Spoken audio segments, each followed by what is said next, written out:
kelihatannya nih, Adit. Itu YouTube. Oh iya. Ya.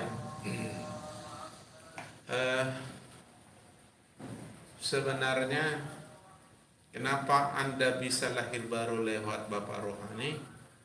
Karena Tuhan berbicara, Tuhan menyatakan dirinya melalui Bapak Rohani. Itulah Bapak Rohani. Kalau Anda tidak lahir baru melalui seseorang, itu bukan Bapak Rohani. Kalau Anda tidak bertumbuh mengenal Tuhan melalui Bapak Rohani, itu bukan Bapak Rohani. Jadi sebenarnya di balik pertemuanmu dengan Bapak Rohani itu adalah Tuhan.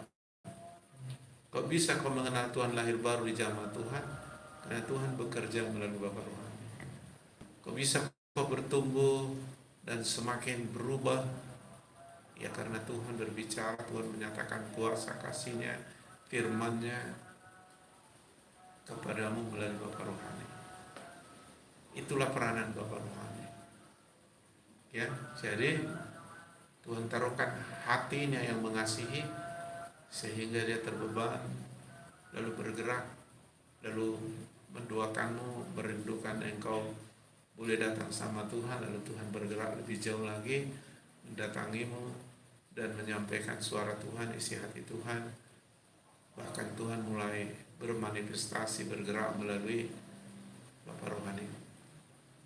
Itu makanya kenapa kok kita mengenal Tuhan melalui Bapak Rohani.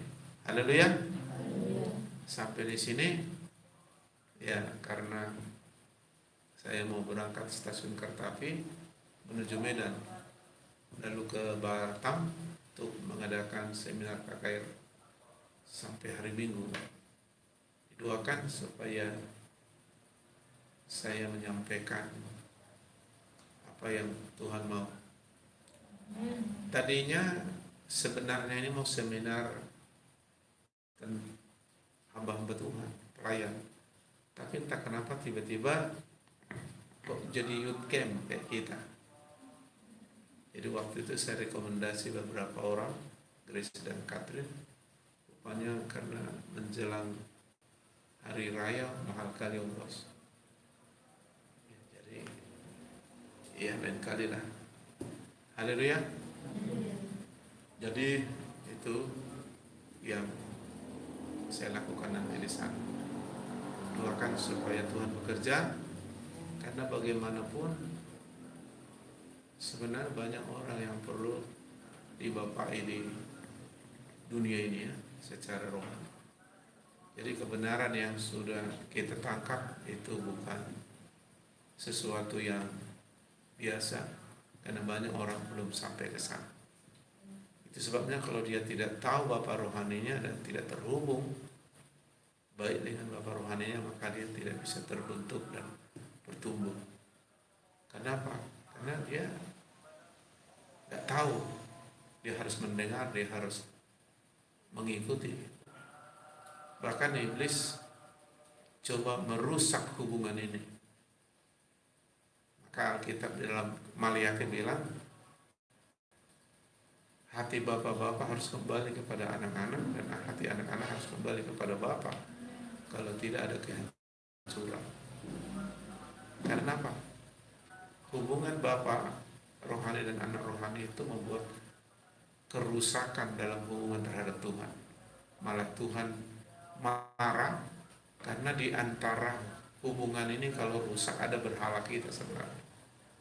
Jadi kalau kita lebih mengutamakan mendengar idola kita di luar, lebih mengutamakan hobi dan segala macam, itu sebenarnya berhala. Padahal Tuhan bilang jangan ada ilah lain. Jadi jangan punya berhala. Cukuplah Tuhan berhala kita atau yang kita sembah. Tapi itu melalui amin.